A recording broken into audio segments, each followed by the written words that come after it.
Today we discuss about the next topic. The topic name is the assessment tools for determining production efficiencies in cropping system and farming system. That means we are discuss about the different indices. Different indices. Those are used in farming system or cropping system to evaluate the cropping system or cropping pattern.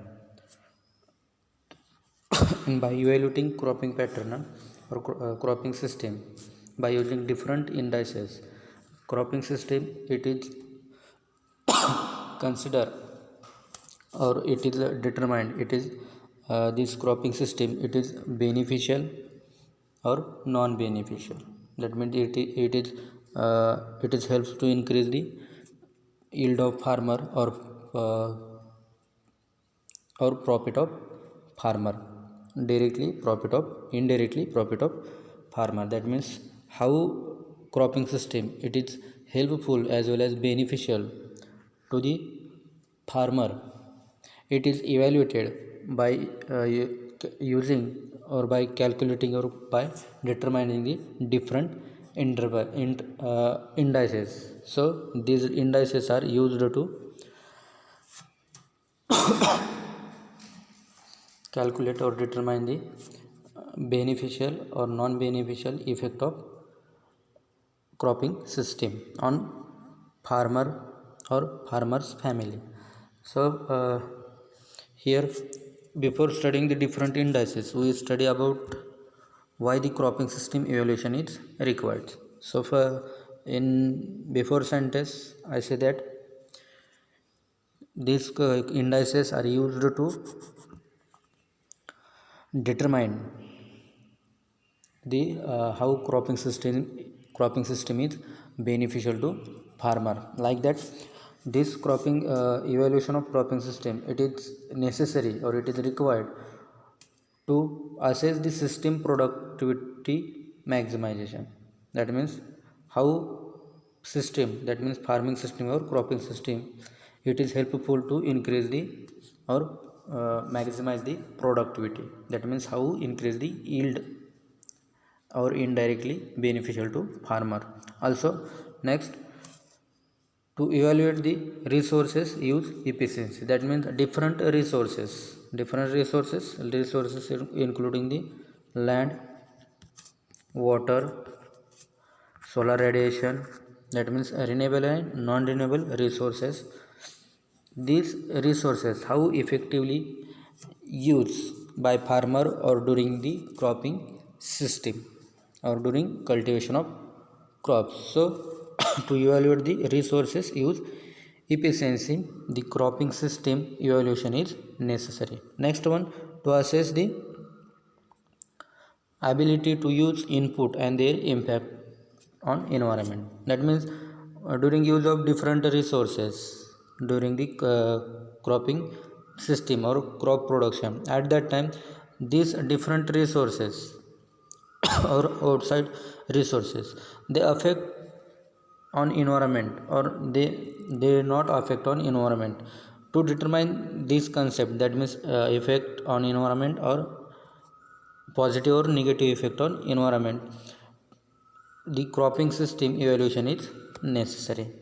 That means environmental factor like solar radiation, rainfall, etc. How effectively use, and during using these uh, natural factors they affect on environment or they not affect on environment. To determine this effect on environment, cropping system evaluation is necessary. तर cropping system म्हणजे पीक पद्धतीचं evaluation मूल्यांकन करणं का गरजेचं आहे. तर सगळ्यात महत्त्वाची गोष्ट म्हणजे जे आपण क्रॉपिंग सिस्टीम जेव्हा पीक पद्धती आपण आपल्या शेतामध्ये राबवतो, तर त्या पीक पद्धतीपासून आपल्याला जास्तीत जास्त फायदा होतो की नाही.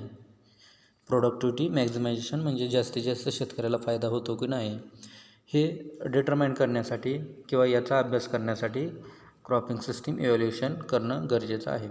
दुसरी गोष्ट रिसोर्सेस यूज इफिशियन्सी, म्हणजेच जे आपण रिसोर्सेस वापरणार आहे त्याची कार्यक्षमता किती आहे. म्हणजे रिसोर्सेसमध्ये नॉन रिन्युएबल आणि रिन्युएबल रिसोर्सेस येतात. म्हणजे फॉर एक्झाम्पल त्यासाठी सांगायचं झालं तर लँड असेल, वॉटर असेल किंवा सोलार रेडिएशन असतील, असे जे वेगवेगळे रिसोर्सेस आहेत तर ते रिसोर्सेस त्यांचा कितपत वापर होतो किंवा त्याची कार्यक्षमता कशी आहे, तर हे डिटरमाइन करण्यासाठी आपल्याला क्रॉपिंग सिस्टीमचं इव्हॅल्युएशन मूल्यांकन करणं गरजेचं आहे. दुसरी गोष्ट, ज्यावेळेस आपण क्रॉपिंग सिस्टीम म्हणजे कोणतेही पीक किंवा पीक पद्धती शेतामध्ये घेत असतो, म्हणजे ते इंटरक्रॉपिंग असेल, सिक्वेन्शियल क्रॉपिंग असेल, डबल असेल, मिक्सर असेल, कोणतीही क्रॉपिंग सिस्टीम असेल किंवा सोल क्रॉप्स असेल, ज्यावेळेस आपण हे क्रॉपिंग सिस्टीम शेतामध्ये म्हणजे शेतामध्ये पीक घेत असतो त्यावेळेस जे काही आपण इनपुट्स यूज केलेले आहेत, मग ते फर्टिलायझर असो किंवा अजून काही असो, केमिकल वगैरे, त्याचबरोबर आपण जे इन्व्हायरमेंटमधले असलेले सोलार रेडिएशन असेल, रेनफॉल असेल, एक्सेट्रा काही कोणत्याही गोष्टी असतील जे शेतीसाठी यूज करता येतील त्या यूज करताना ह्या सगळ्याचं कॉम्बिनेशन करत असताना म्हणजे अदर इनपुट्स आणि नॅचरल रिसोर्सेस याचं कॉम्बिनेशन करून आपण जी शेती करत असतो त्यावेळेस जी शेती केली जाते त्याचा परिणाम किंवा त्या इनपुटचा परिणाम एन्व्हायरमेंटवरती होतो का नाही हे सुद्धा स्टडी करणं गरजेचं आहे. म्हणजे हे सुद्धा स्टडी करण्यासाठी आपल्याला क्रॉपिंग सिस्टीमचं मूल्यांकन म्हणजेच इव्हॅल्युएशन करणं गरजेचं आहे. तर अशा पद्धतीनं क्रॉपिंग सिस्टीमचं मूल्यांकन करणं, पीक पद्धतीचं मूल्यांकन करणं गरजेचं आहे. पहिली गोष्ट कोणती, आपल्याला फायदा होतो की नाही. दुसरी गोष्ट, जे रिसोर्सेस वापरले जातात ते चांगल्या पद्धतीनं, योग्य पद्धतीनं किंवा त्याची कार्यक्षमता कशी आहे. आणि तिसरी गोष्ट, जे आपण इनपुट्स वापरतो त्याचा वातावरणावरती काय परिणाम होतो हे याचा अभ्यास करण्यासाठी क्रॉपिंग सिस्टीमचं इव्हॅल्युएशन करणं गरजेचं आहे. Next we study about the different evaluation indices.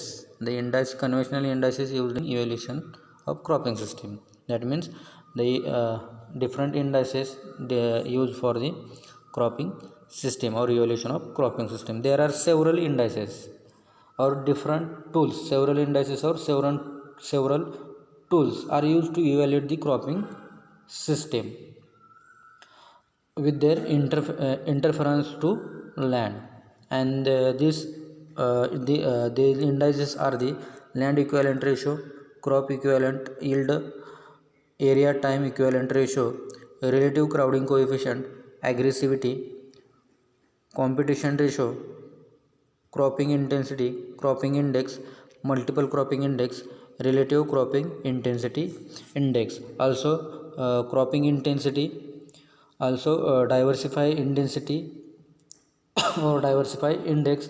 Also there are also relative yield total as well as land equivalent ratio. Here land equivalent ratio, again gross returns, cost of cultivations, net returns, and BC ratio, that means input output ratio or per day returns. So these are the different indices are used to evaluation of cropping system, but these are the total indices. But out of these total indices, for our study only indices based upon the land use efficiency, that means it included the multiple cropping index, cropping index, also cropping intensity index, rotational index, and diversity index. So this comes under the land use efficiency, and these are for our study. Again next, based upon the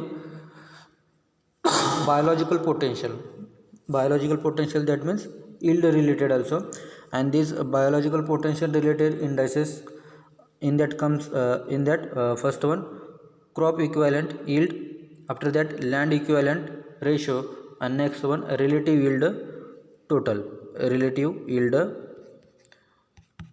So this comes under the biological potential.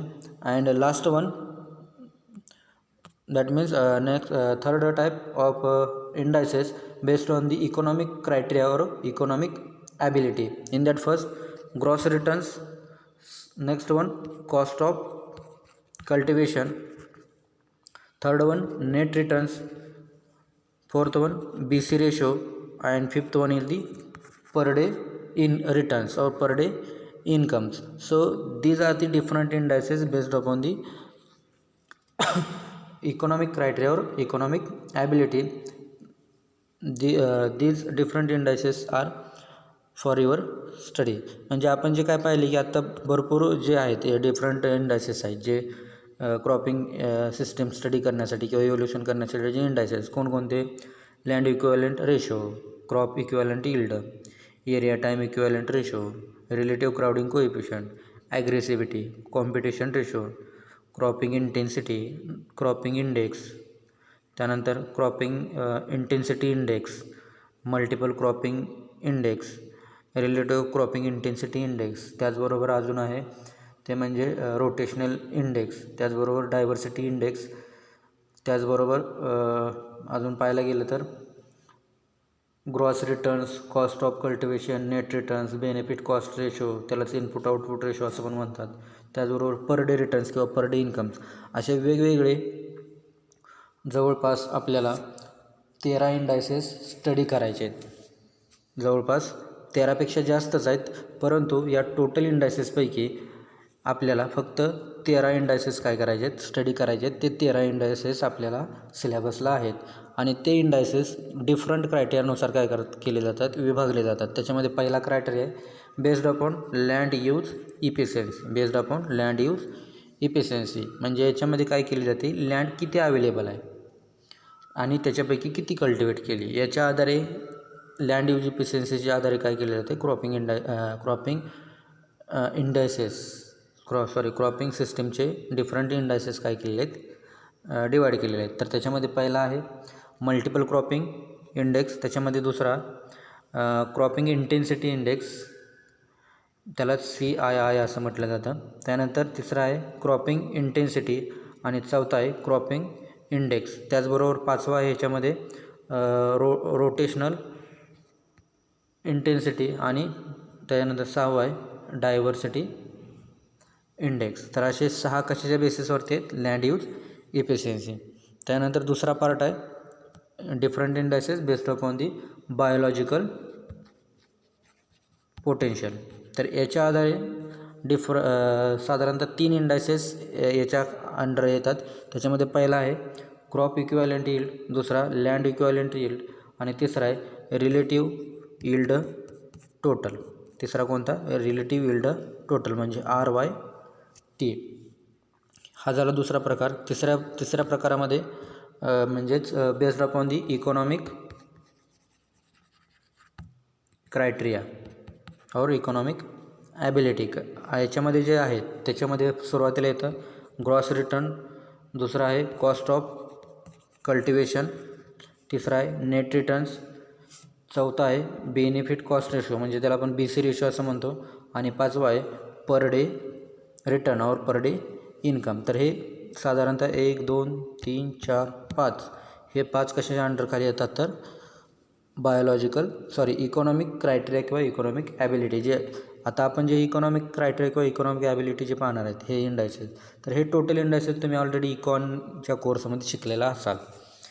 आणि हे जे economically क्रायटेरियाच्या आधारे जे different indices हे तुम्हाला objective पर्पजसाठी महत्त्वाचे आहेत. कारण याच्यामध्ये ग्रॉस रिटर्न्स, नेट रिटर्न्स किंवा कॉस्ट ऑफ कल्टिवेशन असेल किंवा BC रेशो असेल, याचं डेफिनेशन असेल किंवा याचा फॉर्म्युला तुम्हाला सेमिस्टर एंड थेअरीच्या एक्झामच्या दृष्टिकोनातून महत्त्वाचे आहे. तर हे झाले डिफरंट इंडायसेस वेगवेगळ्या क्रायटेरियाच्या नुसार. याच्यात लक्षात ठेवायचं की आपल्याला भरपूर इंडायसेस आहेत, म्हणजेच क्रॉपिंग सिस्टीमचं इव्हॅल्युएशन करण्यासाठी भरपूर इंडायसेस आहेत, परंतु आपल्या स्टडीला फक्त 13 इंडायसेस आहेत. आणि ते 13 इंडायसेस आपण कशाच्या आधारे डिवाईड केलेले आहेत, म्हणजे लँड यूज इफिशियन्सीच्या आधारे साधारणतः 6 ते 7, बेस्ड अपॉन बायोलॉजिकल पोटेन्शियलच्या आधारे 3 आणि बेस्ड ऑन इकॉनॉमिक क्रायटेरियावर ॲबिलिटीच्या याच्या बेसिसवरती 5. तर अशा पद्धतीनं 7 आणि 5 12 आणि 2 15च्या आसपास जवळपास काय आहेत आपले इंडायसेस आहेत. तर आता आपण बघूया डिफरंट इंडायसेस और सेवरल इंडायसेस और tools based on the land use efficiency. So in case of land use efficiency, different indices based upon land use efficiency. आता याच्यामध्ये लक्षात ठेवायचं की लँड यूज इफिशियन्सी म्हटल्याच्या नंतर आपल्याला मेन कन्सेप्ट लक्षात ठेवायचे आहे की आपल्याकडे लँड जेवढे अवेलेबल आहे त्याच्यापैकी किती कल्टिवेट केली. किती आपल्याकडे समजा 10 एकर लँड आहे तर त्या 10 एकरपैकी किती कल्टिवेट केली. मग कधी कधी असं होतं की त्याचा उलटा रेशो येतो, म्हणजे cultivated land upon total land. तर कधी कधी total land upon cultivated land. मग कधी नेट म्हणून असा शब्द विचारतील तर कधी ग्रॉस म्हणून विचारतील. फक्त याच्यामध्ये based upon land use efficiency म्हणजे शेती किती वापरली, किती आहे आणि किती वापरली, याचं फक्त डोक्यात ठेवायचं आणि त्याच्यावरून त्याचे डिफरंट इंडायसेस लक्षात ठेवायचे. म्हणजे याच्यामध्ये प्रत्येक जे इंडायसेस आपण शिकणार आहे तर त्याच्यामध्ये काय येणार आहे की आपल्याकडे किती लँड आहे आणि किती यूज केली, मग त्याच्यामध्ये किती क्रॉप लावले, कोणत्या सीझनला लावले, याच्या आधारे वेगवेगळे त्याचे इंडायसेस पडलेले आहेत. तर पहिला इंडायसेस आहे ते मल्टिपल क्रॉपिंग इंडेक्स, त्याला शॉर्टकटमध्ये MCI असं म्हटलं जातं. तर in that multiple cropping index, this index is proposed by or this indices proposed by Dalrymple in 1971. And the meaning or definition of multiple cropping index is the ratio of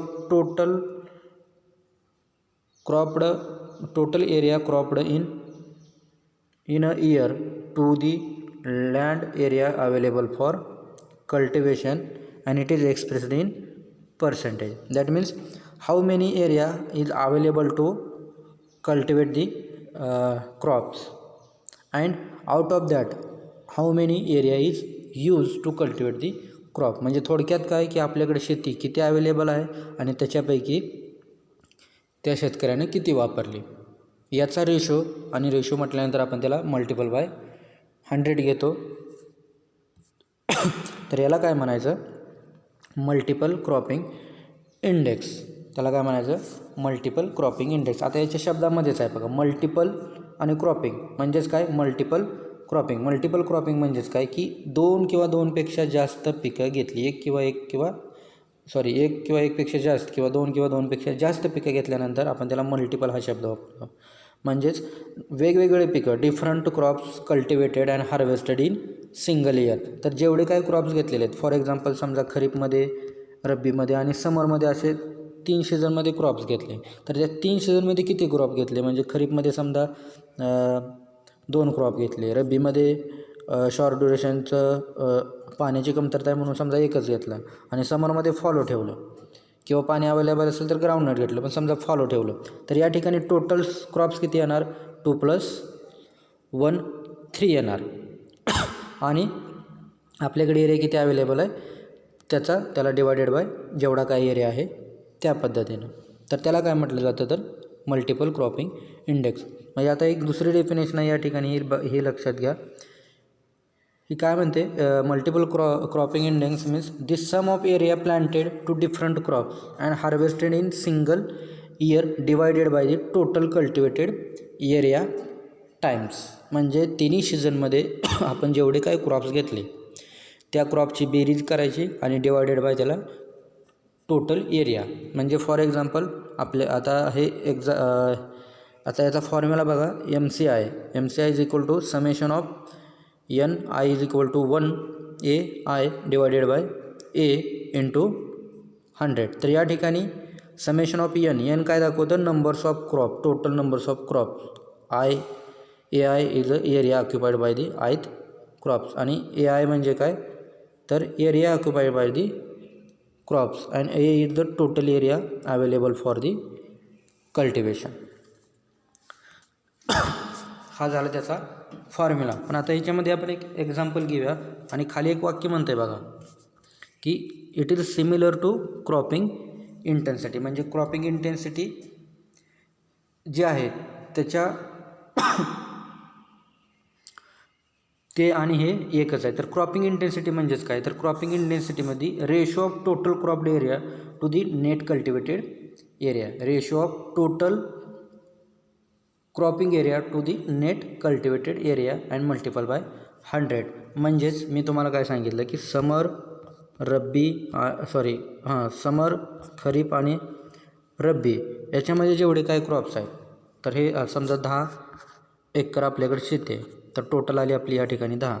तर या ठिकाणी काय म्हणते की sum of area planted of different crop, sum of area planted of different crop, म्हणजे समरमध्ये समजा आपल्याकडे 10 पैकी 10 आहे तर 10 घेतली. इथं 10 पैकी आपण 5च कल्टिवेटेड केली आणि इथं खरीपमध्ये सॉरी आपण दुसरं एक्झाम्पल घेऊया की खरीप, रब्बी आणि समर एरिया टोटल 10 एकर. आता या 10 एकरपैकी खरीपला 10 एकरच पेरली, रब्बीला 5च पेरली आणि समरला फॉलो ठेवलं, तर टोटल किती झालं 15. मग 15 भागिले 10 गुणुले 100, तर याचं कॅल्क्युलेशन केलं तर काय येतं मल्टिपल क्रॉपिंग इंटेन्सिटी येते 150%. तर अशा पद्धतीने हे मल्टिपल क्रॉपिंग इंडेक्स किंवा क्रॉपिंग इंटेन्सिटी किंवा काय क्रॉपिंग इंटेन्सिटी, तर अशा पद्धतीने हे मल्टिपल क्रॉपिंग इंडेक्स आहे. Next one cropping intensity index. Cropping intensity index, what is meant by cropping intensity index? This cropping intensity index, it is given by the scientist Mengele et al. In 1978. In that cropping intensity index, the cropping intensity index means it assesses the farmer actual land use area and time relation for each crop or group of crops compared to the total available land area and time including the land temporary available for the crop production. Same like the multiple cropping index.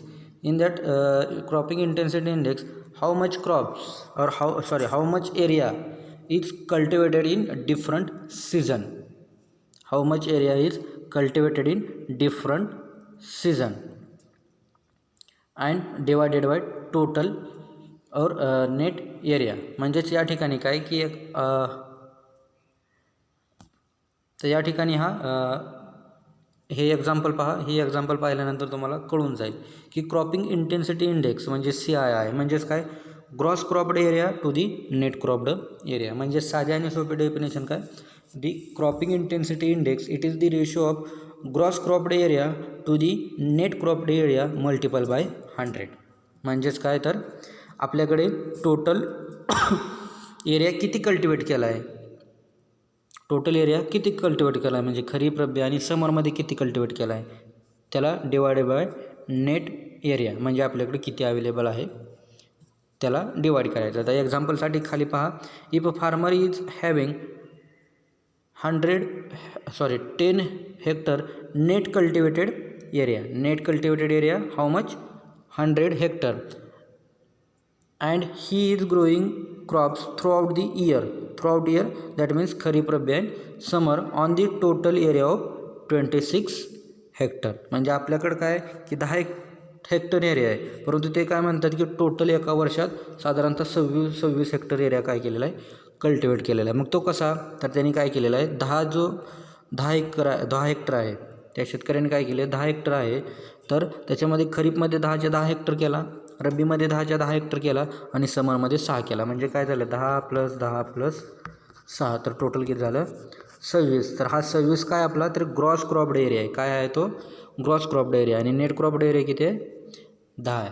म्हणजेच खाली उत्तरामध्ये पहा किंवा solution CII means cropping intensity index is equal to gross cropped area to the net area into 100. म्हणजे आपल्याकडे किती area पिकवला गेलेला आहे तर 26 हेक्टर पिकवला गेलेला आहे. या ठिकाणी बघा 26 हेक्टर पिकवलेला गेलेला आहे. म्हणजे खरीपमध्ये 10, रब्बीमध्ये 10 आणि समरमध्ये 6.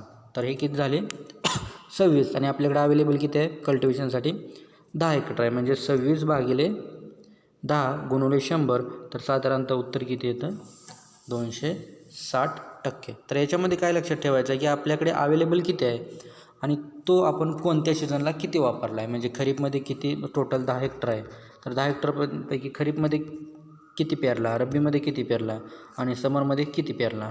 तर याची काय करायची बेरीज खरीप प्लस रब्बी प्लस समर जे काय येईल टोटल तर ते काय असणार आहे ग्रॉस क्रॉप्ड एरिया. आणि 10 हेक्टर काय असणार आहे आपलं नेट एरिया. म्हणजे 26 भागिले म्हणजे या उदाहरणाच्या आधारे जर आपण चाललो तर 26 भागिले 10 गुणिले 100 केलं तर 260% क्रॉपिंग इंटेन्सिटी इंडेक्स येते.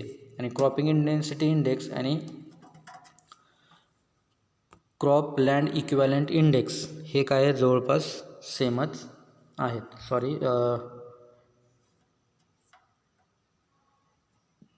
Crop land utilization index, not intensity index, utilization index, it is also same.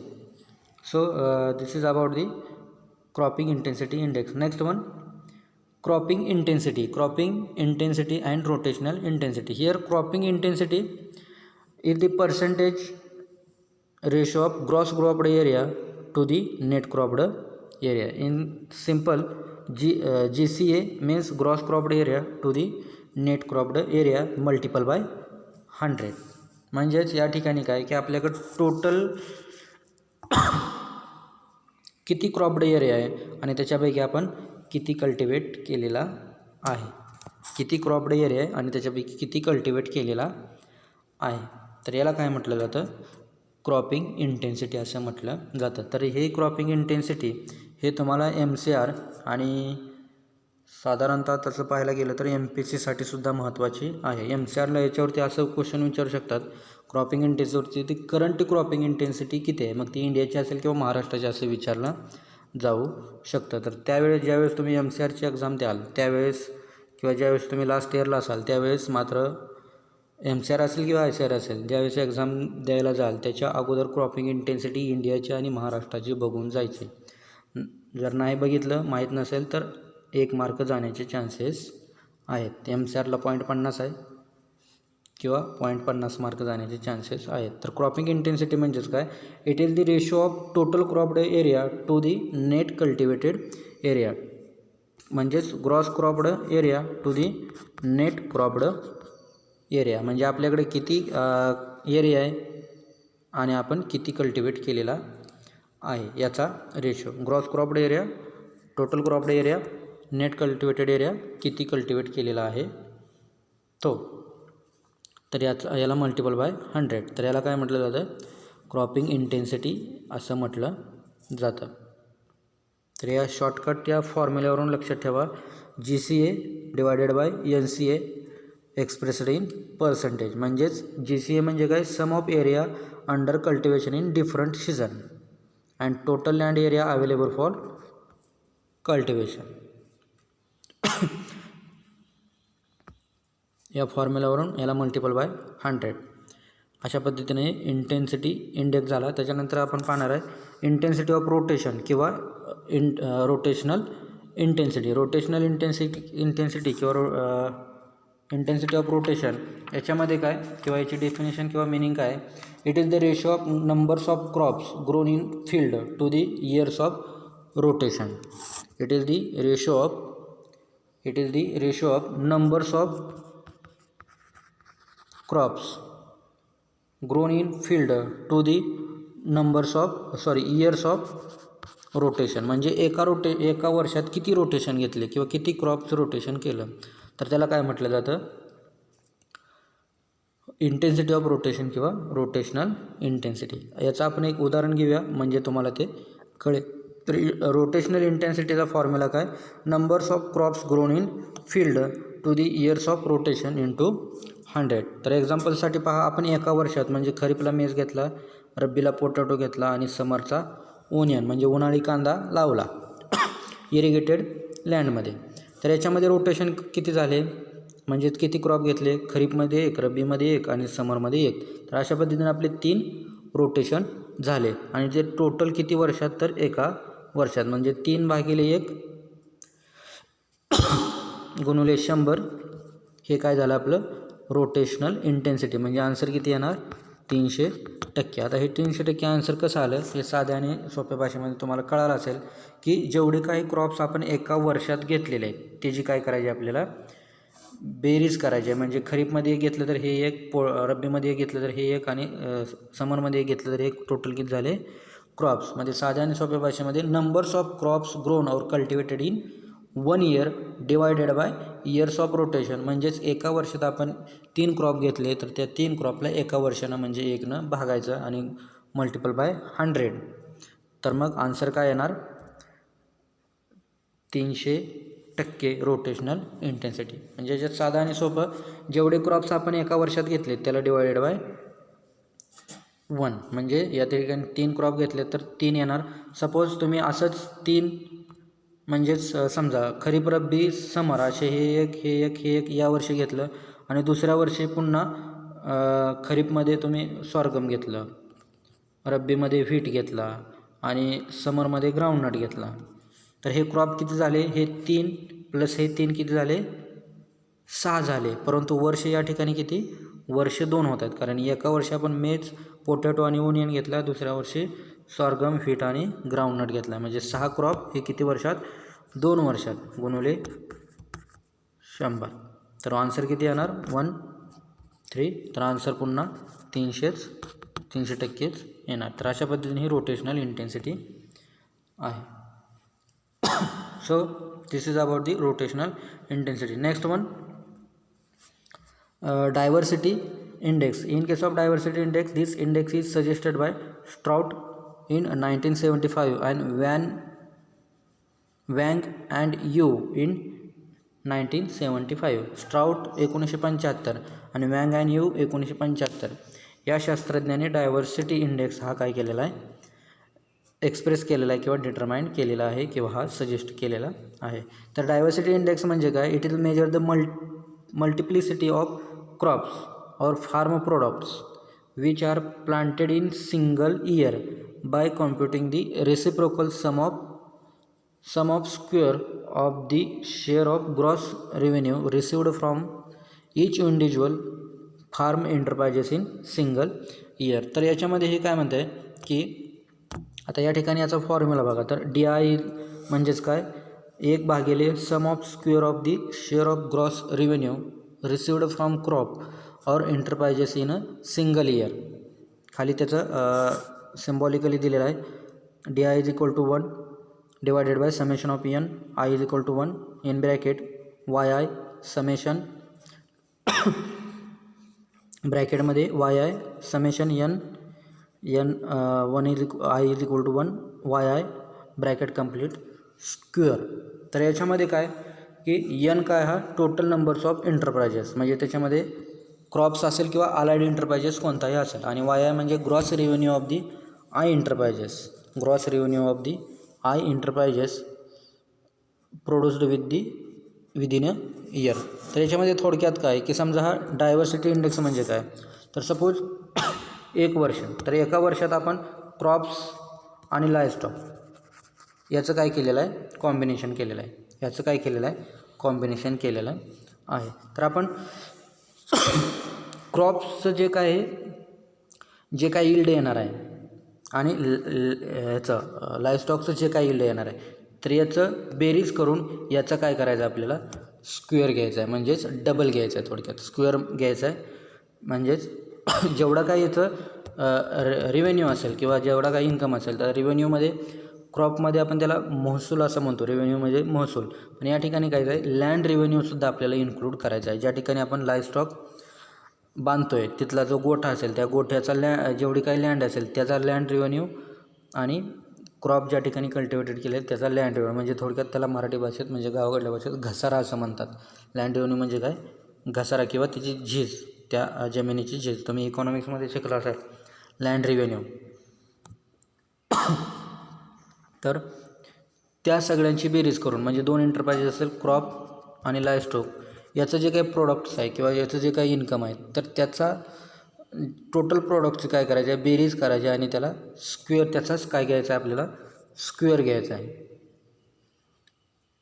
आणि तो जो स्क्वेअर घेतलेला आहे तो आपल्याला काय करायचा आहे की या फॉर्म्युल्याच्यामध्ये DI is equal to 1 upon summation of the square of the different enterprises, म्हणजे क्रॉप्स आणि लाईव्हस्टॉक हे या ठिकाणी फॉर्म्युल्यामध्ये आपल्याला खाली घ्यायचं आहे, म्हणजे डिवाईड करायला घ्यायचं आहे. 1 bye summation of square of दी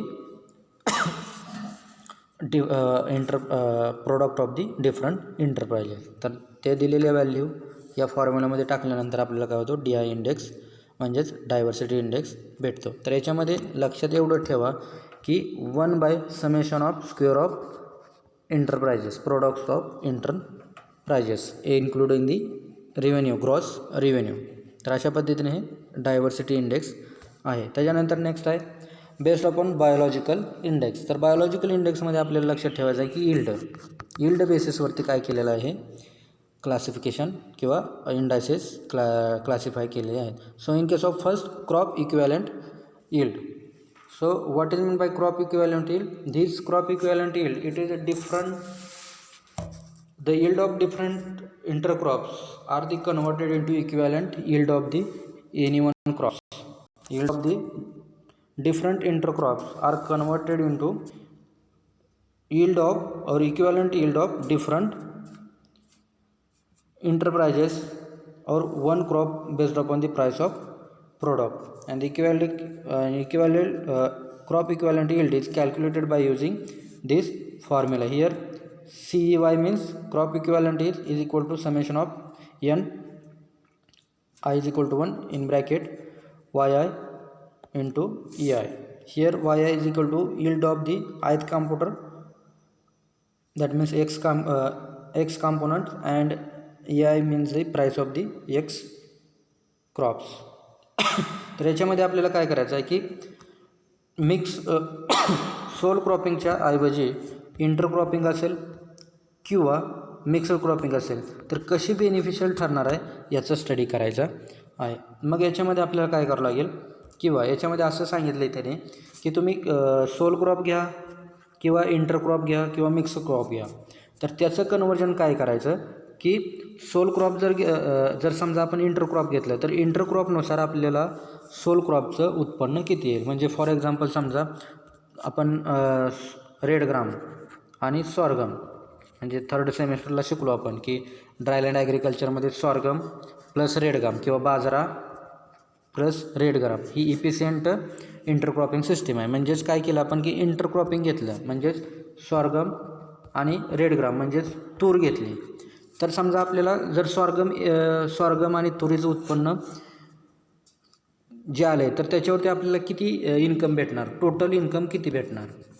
म्हणजेच सॉर्गमचा भाव, त्याचा ग्रेनचा भाव वेगळा असणार आणि तुरीचा भाव वेगळा असणार.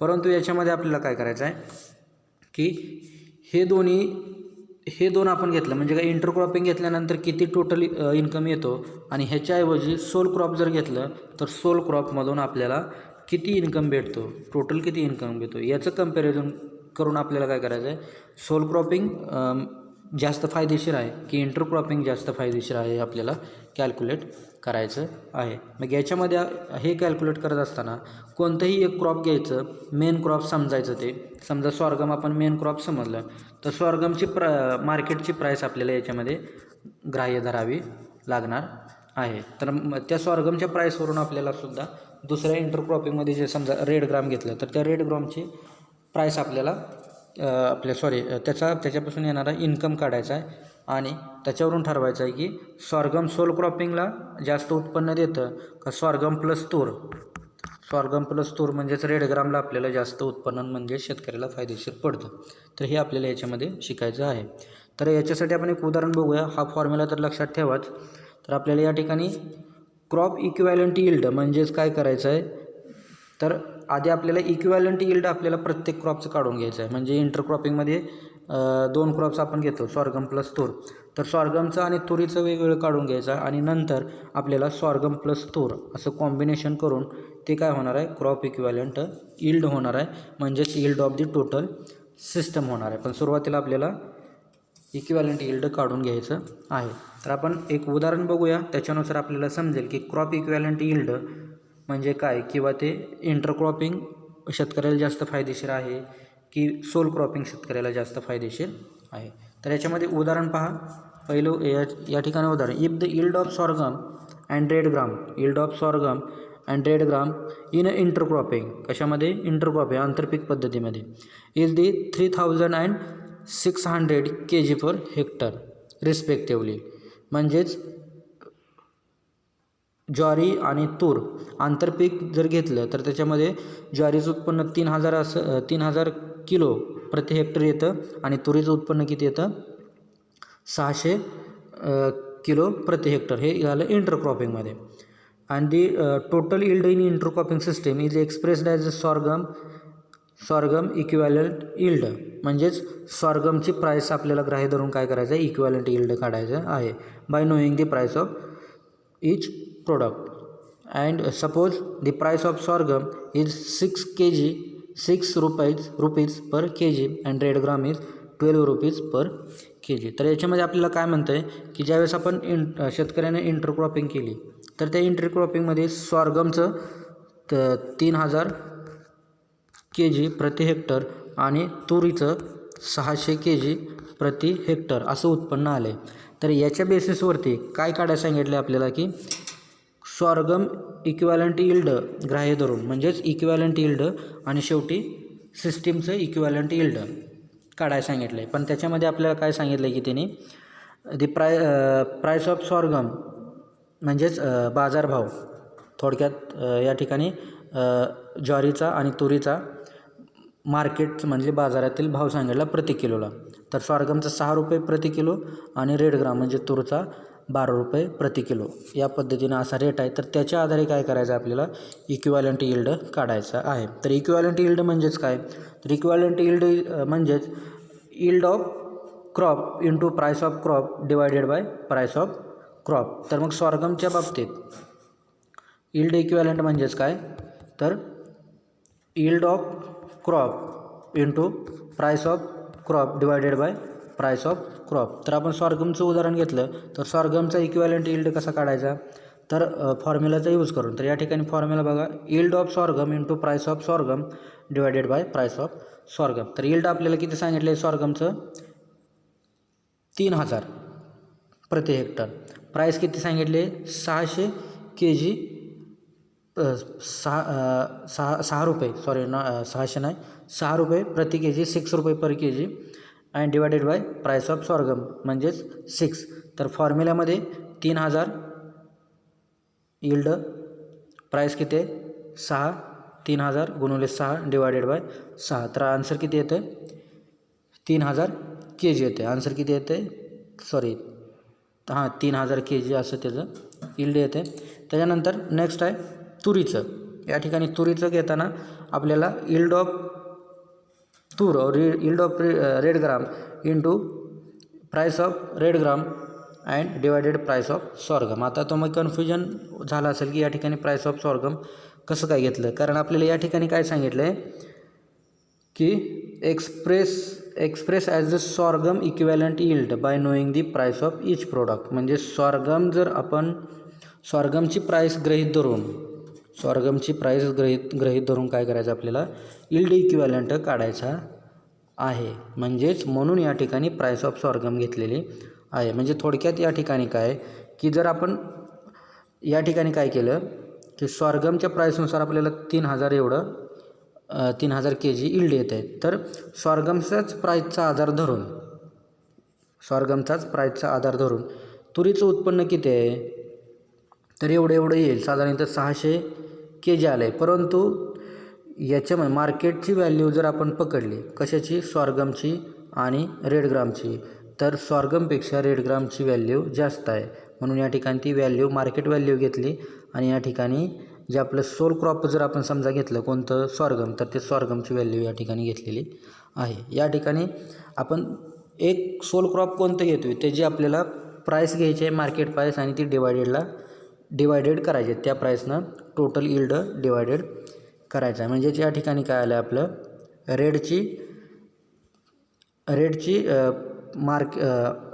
या ठिकाणी सॉर्गमची प्राईस मार्केट व्हॅल्यू घेतलेली आहे, परंतु या ठिकाणी यील्ड ऑफ सॉर्गम आणि यील्ड ऑफ तूर आणि प्राईस ऑफ तूर असं घेतलेलं आहे. तर या ठिकाणी तुरीचं यील्ड किती आहे 600 kg per hectare, market price किती आहे 12, म्हणून 600 गुणिले 12 डिवायडेड बाय 600, तर उत्तर किती येते 1200 kg. तर अशा पद्धतीनं हे सॉर्गमचं आणि रेड ग्रामचं आलं. आता आपल्याला काय करायचं आहे या ठिकाणी सिस्टीम आहे, सॉर्गम झालेलं आहे.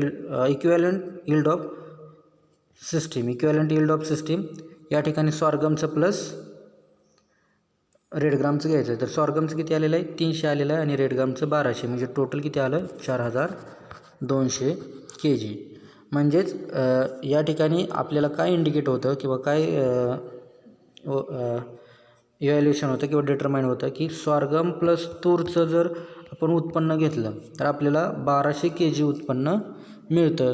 आणि फक्त जर आपण सॉर्गमचं उत्पन्न घेतलं तर फक्त सॉर्गमचं आपल्याला एका हेक्टरमध्ये 300 kg उत्पन्न भेटतं. किती उत्पन्न भेटतं 300 kg भेटतं. म्हणून याच्यावरून काय डिटरमाइन होतं की सॉर्गम ह्या सोल क्रॉपिंगच्या ऐवजी आपल्याला सॉर्गम प्लस तूर इंटरक्रॉपिंग हे काय होते बेनिफिशियल शेतकऱ्याला ठरते. तर अशा पद्धतीनं हे लँड क्रॉप इक्विवॅलंट यील्ड आहे.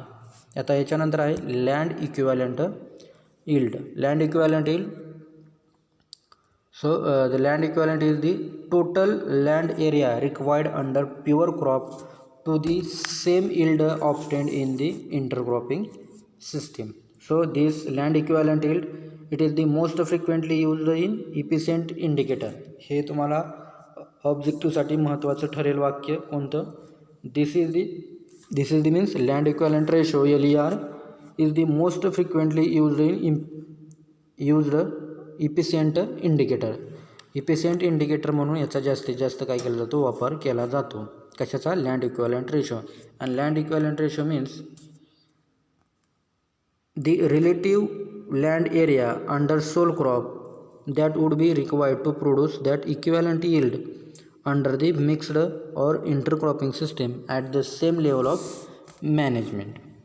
In another words the land equivalent ratio is the total land area required under the pure crop to the same yield obtained in the intercropping. तर याच्यामध्ये आपल्याला कशाचं कंपॅरिझन करायचं आहे. याच्यामध्ये आपल्याला कंपॅरिझन या गोष्टीचं करायचं आहे की आपल्याला प्युअर क्रॉप म्हणजेच काय तर सोल क्रॉपिंग आणि इंटरक्रॉपिंगमध्ये किती उत्पन्न आलं याच्यानुसार आपल्याला लँड इक्विवॅलंट रेशो काढायचा आहे. तर त्याचा फॉर्म्युला काय लँड इक्विवॅलंट रेशोचा LA प्लस LB हा शॉर्टकट झाला. आणि मेन फॉर्म्युला काय LER land equivalent ratio is equal to YAB divided by YAA plus YBA divided by YBB. Here LA and LB are the land equivalent ratio of the crop A and crop B respectively. And YAB means yield of crop in intercropping. Yield of crop A in intercropping. YAB means yield of crop B in intercropping. Third, YAA yield of crop A in pure stand and yield of crop B in pure stand. म्हणजे soul cropping pure stand म्हणजे काय soul cropping आणि इंटरक्रॉपिंगमधलं दोन्ही पिकाचं उत्पन्न आपल्याला घ्यायचं आणि त्याच्या बेसिसनुसार काय करायचं आपल्याला लँड इक्विवॅलंट रेशो काढायचा आहे. तर त्याच्यासाठी आपण एक उदाहरण बघूया जेणेकरून तुम्हाला लँड इक्विवॅलंट रेशो कळेल. तर या ठिकाणी एक उदाहरण घ्या. Suppose the yield of sorghum and red gram sown and pure cropped. Sown pure crop are 3,500 and 1,500 kg per hectare, and if the yield of these crop are grown as intercropping are 2,000 and 1,000 kg per hectare respectively. म्हणजे या ठिकाणी काय सांगते sorghum plus तूर म्हणजेच red gram याचं आपण काय केलेलं आहे सोल क्रॉपिंग केलेलं आहे. आणि सोल क्रॉपिंग केल्यानंतर आपल्याला उत्पन्न किती आलेलं आहे 3,500 आणि 1,500 आले आहे. 3,500 सॉर्गमचं 1,500 रेडग्रामचं म्हणजे तुरीचं. आणि त्याचबरोबर जर आपण इंटरक्रॉपिंग केली तर इंटरक्रॉपिंगमध्ये सॉर्गमचं 2,000 आणि तुरीचं म्हणजेच रेडग्रामचं 1,000 kg प्रति हेक्टर असं उत्पन्न आलेलं आहे. तर आता आपल्याला काय करायचं आहे सॉर्गम प्लस रेडग्रामचा लँड इक्विवॅलंट रेशो इंटरक्रॉपिंगमधला काढायचा आहे. आणि आपला फॉर्म्युला काय सांगतो land equivalent ratio is equal to YAB divided by YAA plus YBA divided by YBB. आता या ठिकाणी ए बी, वाय ए बी म्हणजेच काय तर ए क्रॉप, आपले ए क्रॉप कोणता आहे सॉर्गम आहे. तर सॉर्गमचं यील्ड कशातलं इंटरक्रॉपिंगमधलं, कशातलं इंटरक्रॉपिंगमधलं. आणि त्यानंतर वाय ए ए म्हणजेच काय आपलं ए क्रॉप कोणता आहे सॉर्गम, तर सॉर्गमचं यील्ड कशातलं प्युअर क्रॉपिंगमधलं, कुठलं म्हणजेच सोल क्रॉपिंगमधलं, म्हणजे ते किती 3,500. त्याच्यानंतर या ठिकाणी आपला बी म्हणजे काय तर बी म्हणजे रेड ग्राम म्हणजेच तूर आहे. तर बीचं इंटरक्रॉपिंगमधलं वाय बी ए, या ठिकाणी बी म्हणजे आपला कोणता आहे कोणतं पीक आहे रेड ग्राम तूर आहे, त्याचं इंटरक्रॉपिंगमधलं काय करायचं आपल्याला त्याचं इंटरक्रॉपिंगमधलं यील्ड. तर ते इंटरक्रॉपिंगमधलं यील्ड किती आहे 1,000. आणि खाली दुसरं आहे वाय बी बी म्हणजेच बी क्रॉप कोणतं सॉर्गम, याचं सोल क्रॉपिंगमधलं यील्ड ते किती आहे 1,500. तर या दोन गोष्टी घेऊन आपल्याला काय करायचं आहे क्रॉप लँड इक्विव्हॅलेंट यील्ड काढायचा आहे. तर सुरुवातीला आपण लँड इक्विव्हॅलेंट यील्ड सॉर्गमचं काढू. Land equivalent yield is equal to yield of intercrop divided yield of sole crop. म्हणजेच इंटरक्रॉपमधलं सॉर्गमचं यील्ड किती आहे 2,000. यील्ड ऑफ सोल क्रॉप म्हणजेच कोणतं प्युअर स्टँडमधलं 3,500. तर 2,000 भागिले 3.5. तर याचं उत्तर बघितलं तर 0.57 येतं, म्हणजे 0.57. त्यानंतर land equivalent ratio of red gram म्हणजे तुरीचा, तर त्याचा फॉर्म्युला काय land equivalent yield is equal to yield of intercrop divided by yield of sole crop. इंटरक्रॉपमधलं तुरीचं उत्पन्न किती आहे 1,000 आणि हे 1,000 यील्ड ऑफ सोल क्रॉप म्हणजेच हे 1,500. प्युअर स्टँडमधलं किती आहे तुरीचं 1,500. तर 1,000 भागिले 1,500 याचं उत्तर येतं जवळपास 0.67. किती येतं 0.67.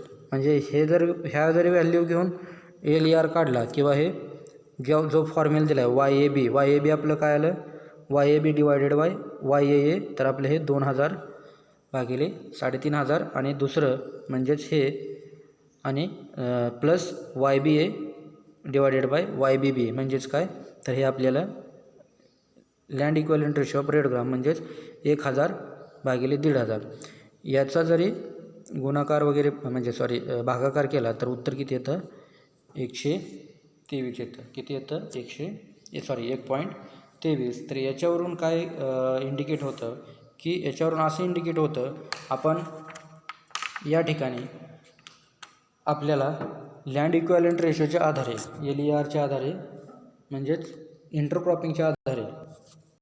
इंटरक्रॉपिंगच्या आधारे शेतकऱ्याला साधारणतः 23% काय होतो एक्स्ट्रा फायदा होतो. म्हणजे 23% यील्ड काय होतं जास्त येतं. म्हणजे ₹1 इन्व्हेस्ट केला तर शेतकऱ्याला 23 रुपये फायदा 23 रुपये एक्स्ट्रा इन्कम भेटतो. तर असं त्याचं एक सिम्पल साधं उदाहरण गणित आहे, म्हणजेच हे लँड इक्विव्हॅलेंट रेशो आहे. आणि हे तुम्हाला MCRसाठी महत्त्वाचं आहे. याच्यावरती असा क्वेश्चन विचारला जाऊ शकतो what does LER indicate Wien it is more than 1. म्हणजेच जर LER हा 1पेक्षा जास्त जर पुढं गेला तर ते काय इंडिकेट करतं तर ते काय करतं की यील्ड ॲडव्हान्टेजेस इंडिकेट करतं. म्हणजे या ठिकाणी बघा 1.23 आले तर 1.23 म्हणजेच 1 हे बेसिक झालं आणि वरचं 23 काय हे ॲडव्हान्टेजेस झालेलं आहे, तुम्हाला फायदा झालेला आहे.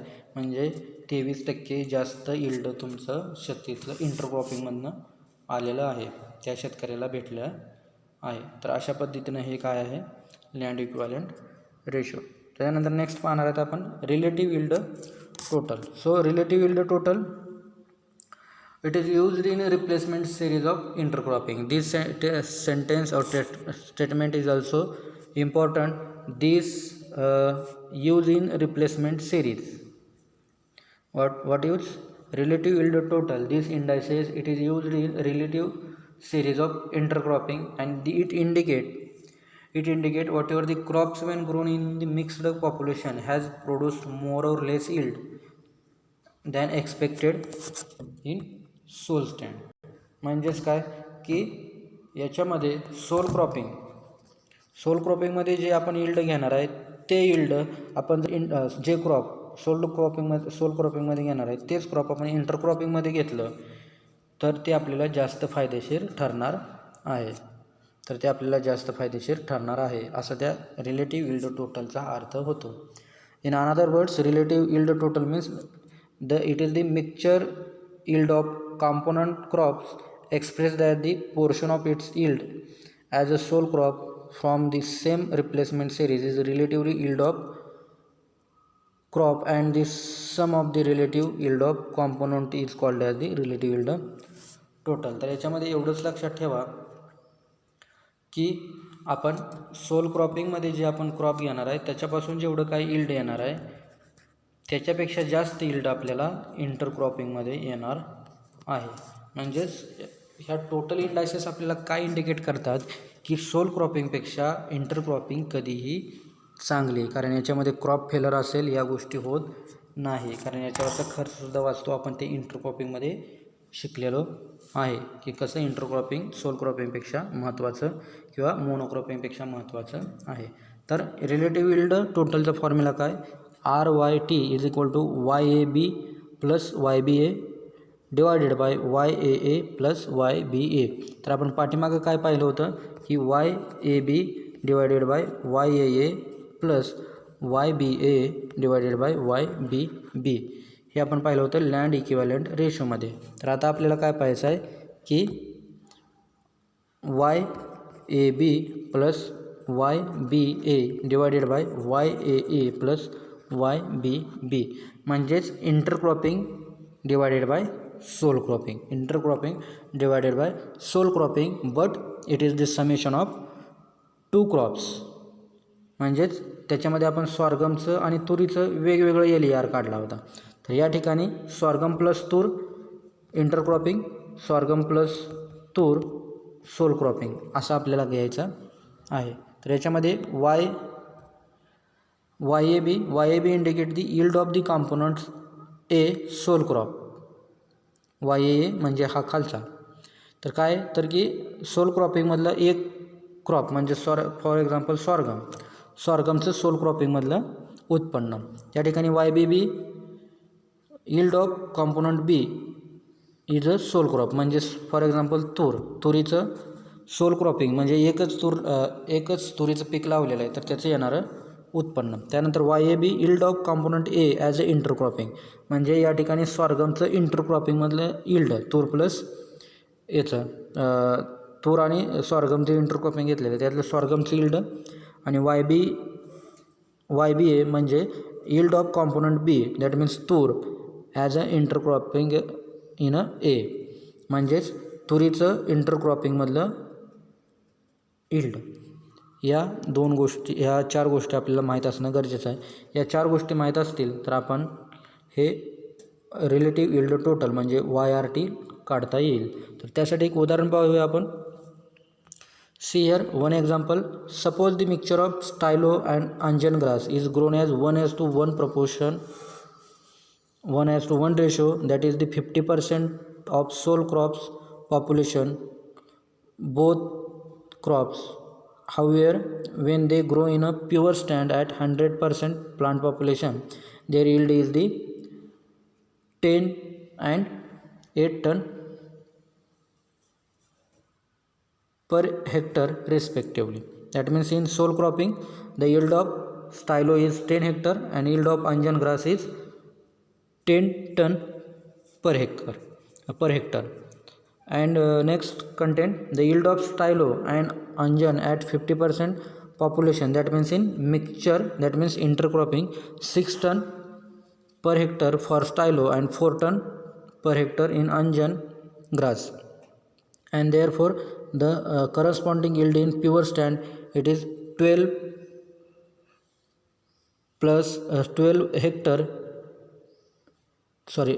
ton प्रति hectare of yield of stylo and 8 ton per hectare the yield of anjan. That means here see in sole cropping yield of stylo and anjan it is 10 and 8 ton. And in case of intercropping or mixed cropping, the yield of stylo is 12 it is 12 and 8 ton. By using these two values in sole cropping and in intercropping, by using these values or this yield, calculate the relative yield total. And the formula of calculation of relative yield total, YAB means yield of stylo in intercropping, and yield of stylo in intercropping is 12 here, plus YBA means yield of anjan in intercropping, that means 8, divided by YAA means the yield of stylo in pure stand, that means 10, and YBB means yield of anjan grass in sole cropping, that means 8 ton. तर मग दिलेले value काय, 12 + 8 10 + 8 बरोबर 20/18, तर उत्तर काय येतं 1.11. The final answer is 1.11. That means here 1.11, the 11 that means 11 indicate the, that means 1.1 indicate the 11% extra yield obtained in mixture. म्हणजेच या ठिकाणी काय की आपण 1 रुपया जर घातला, 1 रुपया इन्व्हेस्ट केला, तर त्याच्यावरचं जे काय येणारा इन्कम आहे तो आपला एक्स्ट्रा इन्कम असणार आहे.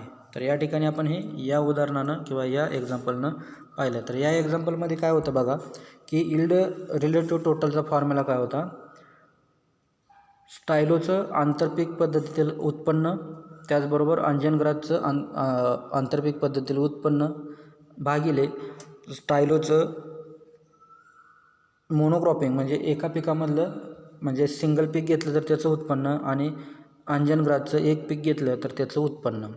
तर या काय करायचं आपल्याला, हे उत्पन्नाच्या आधारे काय करायचं आपल्याला रिलेटिव्ह यील्ड टोटल काढायचा आहे. तर या ठिकाणी बघा सोल क्रॉपिंगमध्ये स्टायलो आणि अंजनचं अनुक्रमे 10 टन आणि 8 टन प्रति हेक्टर असं उत्पन्न आलं होतं. कशामध्ये, सोल क्रॉपिंग म्हणजे हे आपलं डिवायडेडला जाणार. आणि या ठिकाणी आंतरपीक पद्धतीमध्ये 12 आणि 8 टन आलं होतं स्टायलो आणि अंजनग्रासचं अनुक्रमे. म्हणजे हे कुठे येणार, हे वरती येणार या ठिकाणी. म्हणजे 12 + 8 भागिले 10 + 8 बरोबर 20/18. तर उत्तर किती येतं 1.11. म्हणजे हे काय इंडिकेट करतं, आपण जर 1 रुपया याच्यामध्ये इन्व्हेस्ट केला, कशामध्ये, स्टायलो आणि अंजनग्रासच्या आंतरपीक पद्धतीमध्ये, तर आपल्याला साधारणतः 1 रुपया एक्स्ट्रा 11 रुपये एक्स्ट्रा प्रॉफिट होणार. म्हणजे 11% एक्स्ट्रा यील्ड आपल्याला भेटणार आहे. तर याचा हा अर्थ होतो. तर अशा पद्धतीनं आपण indices based upon the biological potential पाहिलं. याच्यानंतर नाही, based on ecological criteria or ability, based upon ecological criteria and ability. तर याच्यामध्ये तुम्ही ऑलरेडी इकॉन या कोर्समध्ये शिकला असाल, सेकंड सेमिस्टर असेल, थर्ड सेमिस्टर असेल. Gross returns is equal to value of seed or grains plus value of by products. So this is the gross returns.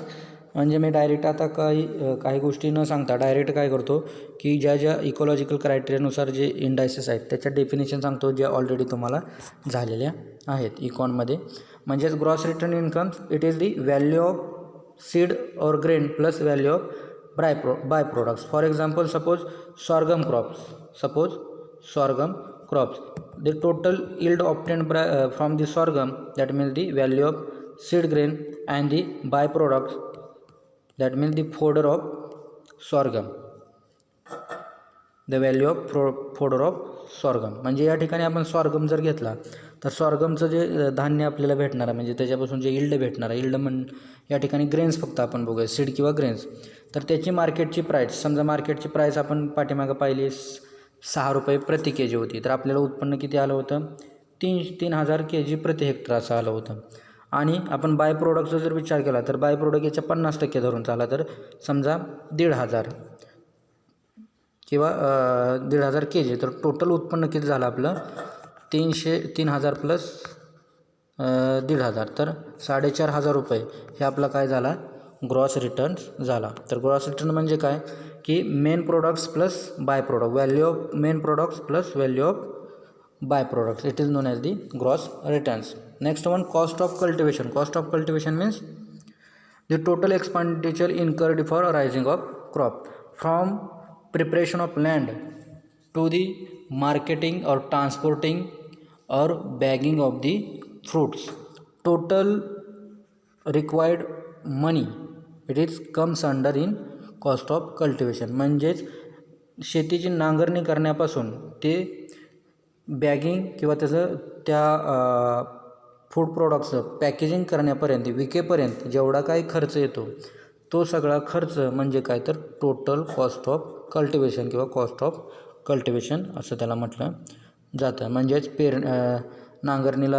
नांगरणीपासून म्हणजे सध्याच्या कंडिशनला उन्हाळ्यापासून समजा सॉर्गम तुम्हाला घ्यायचा आहे तर उन्हाळ्यात तुम्ही सॉर्गम लावण्यासाठी म्हणजेच पावसाळ्यात सॉर्गम लावण्यासाठी मेमध्ये जी काही नांगरणी कराल तर ते नांगरणी केल्यापासून अगदी ऑक्टोबर नोव्हेंबरला जे सॉर्गम क्रॉप आहे ते निघेपर्यंत मार्केटला जाईपर्यंत इकेपर्यंत जेवढा काही खर्च येतो मे महिन्यापासून ऑक्टोबर महिन्यापर्यंत इकेपर्यंत त्या टोटल खर्चाला कॉस्ट ऑफ कल्टिवेशन असं म्हटलं जातं. In simple language total expenditure incurred for rising crops is known as the cost of cultivation. Next net returns. Net returns it is the difference between cost of cultivation and gross returns. That means cost of cultivation minus gross returns. म्हणजे जेवढा काय खर्च नांगरणीपासून product विकेपर्यंत जेवढा काय खर्च आला आहे समजा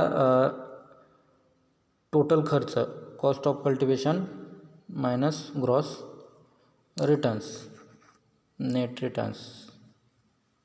तर याच्यामध्ये जेवढा काय खर्च कॉस्ट ऑफ कल्टिवेशन आलेला आहे त्याच्यातून ग्रॉस रिटर्न्स काय करायचा मायनस करायचा याला म्हटलं जातं नेट रिटर्न्स असं म्हटलं जातं. त्याच्यानंतर next benefit cost ratio BC ratio it is the ratio of त्याला दुसरं नाव काय इनपुट आउटपुट रेशो म्हणजेच it is the ratio of gross returns to the cost of cultivation. Benefit cost ratio it is the ratio of cost of gross returns to the cost of cultivation. After that next per day returns. Per day returns it is the ratio of net returns to the cropping periods in day. Cropping periods in day.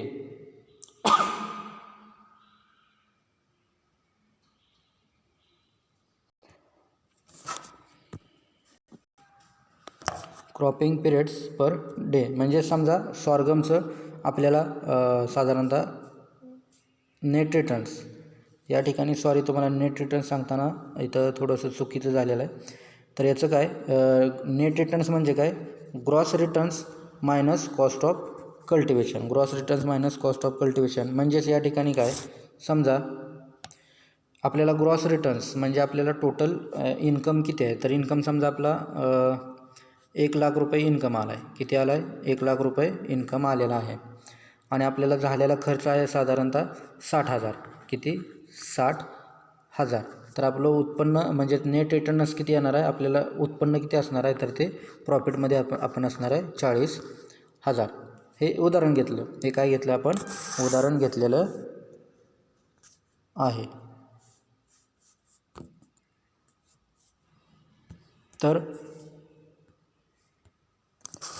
या उदाहरणा through म्हणजेच काय की आपल्याला net returns काढायचा आहे. Net returns म्हणजेच काय तर gross returns minus cost of cultivation. या ठिकाणी ग्रॉस रिटर्न्स म्हणजे आपल्याला आलेलं उत्पन्न किती आलेलं आहे 1,00,000 आलेलं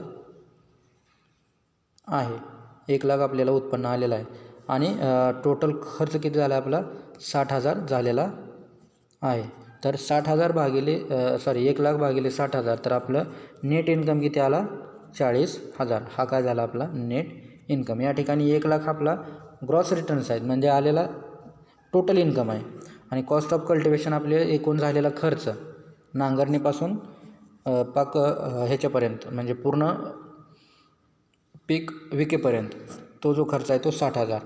तर टोटल नेट प्रॉफिट किती आहे 40,000. हे झालं आपला नेट रिटर्न्स. आता याच्यानंतर आपल्याला benefit cost ratio. Benefit cost रेशोमध्ये आपल्याला काय शिकायचं आहे की ग्रॉस रिटर्न्स म्हणजे आपला किती होता 1,00,000. ग्रॉस रिटर्न्स किती होता आपला हा 1,00,000 आला होता आणि कॉस्ट ऑफ कल्टिवेशन 60,000 होती. तर याचं जर हे केलं डिवायडेशन केलं तर साधारणतः उत्तर आपलं येईल साधारणतः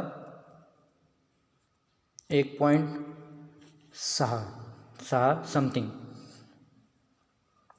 1.66च्या आसपास येईल. म्हणजे आपल्याला काय की 66% एक्स्ट्रा इन्कम झाला. BC रेशो 66% एक्स्ट्रा, म्हणजे 66% एक्स्ट्रा इन्कम आपल्याला भेटला. त्यानंतर या ठिकाणी बघा per day returns is equal to net returns divided by cropping period. या ठिकाणी नेट रिटर्न्स किती आला होता आपल्याला? 40,000 आला होता. किती आला होता? 40,000. या ठिकाणी नेट रिटर्न्स किती आला होता आपल्याला? 40,000 आला होता. आणि growing periods of crop in day, म्हणजे साधारणतः 120 दिवस सॉर्गम क्रॉपचा पिरियड आहे. 120 दिवस धरून चाला. तर 120नं जर डिवाईड केलं कशाला, आता हे 0 गेलं 12, 4,000 भागिले 12, 12 चौक 36,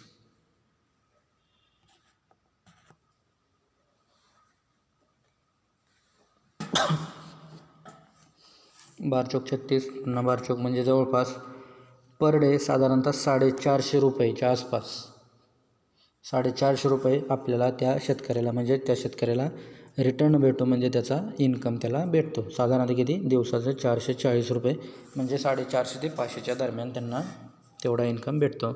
म्हणूनच त्याला काय म्हटलं जातं? पर डे इन्कम असं सुद्धा म्हटलं जातं. म्हणजे पर day returns is also non as the also called as the per day income. तर अशा पद्धतीनं आपण वेगवेगळे इंडायसेस पाहिले. तर त्या इंडायसेसमध्ये हे जे इंडायसेस आहेत बेस्ड अपॉन इकॉनॉमिक, हे ऑलरेडी तुम्ही इकॉनॉमिक्समध्ये शिकलात आणि हे तुम्हाला ऑब्जेक्टिव्ह पर्पजसाठी महत्त्वाचे आहेत. याच्यामध्ये सगळेच इंडायसेस आता ऑनलाईन थिअरी एक्झाम होणार असल्यामुळं तेही ऑब्जेक्टिव्ह टाईप, त्याच्यामुळं तुम्हाला याच्यातल्या सर्व डेफिनेशन महत्त्वाचे आहेत. म्हणजे ते मल्टिपल क्रॉपिंग इंडेक्सपासून पर डे रिटर्न्सपर्यंत ज्या काय आपण डेफिनेशन पाहिल्या, साधारणतः 15 ते 18 इंडायसेस पाहिले, त्या सर्वच्या सर्व इंडायसेस तुम्हाला ऑब्जेक्टिव्हला विचारू शकतात. तर अशा पद्धतीनं आपण हे असेसमेंट टूल्स म्हणजेच डिफरंट इंडायसेस पाहिले आणि अशा पद्धतीनं आपला हा टॉपिक या ठिकाणी संपला. धन्यवाद.